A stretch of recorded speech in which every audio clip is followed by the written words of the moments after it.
তিনি এমন ভাব দেখাইতেছেন বা এমন আচরণ করছেন যেন তিনি সব জানতেন। সে এমনভাবে বলছে যেন সে একজন এমবিবিএস ডক্টর হয়ে গেছে।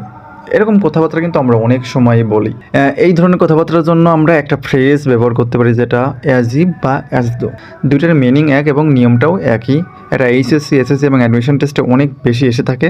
আমরা নিয়মটা জেনে নিই। অ্যাজ ইফ বা অ্যাজ দোর পরে বি ভার্ব থাকলে সর্বদা ওয়ার ব্যবহার করতে হবে এবং মেইন ভার্ব থাকলে সেটা ভার্বের 2 নম্বর বা পাস্ট ইনডিফিনাইট রূপ ব্যবহার করতে হবে। একটা উদাহরণ দিই, সে এমন আচরণ করছে যেন সে একজন এমবিবিএস ডক্টর হয়ে গেছে।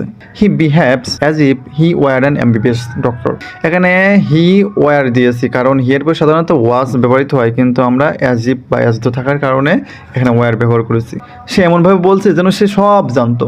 হি টক as though he knew everything. এখানে নো ছিল ভার্বের প্রেজেন্ট ফর্ম, অ্যাজ ইফ বা অ্যাজ দো থাকার কারণে এখানে নো থেকে নিউ ব্যবহার করেছি। সামারিটা হলো অ্যাজ ইফ বা অ্যাজ দোর পরে বি ভার্ব থাকলে ওয়ার হবে, মেইন ভার্ব থাকলে ভার্বের পাস্ট ফর্ম হবে।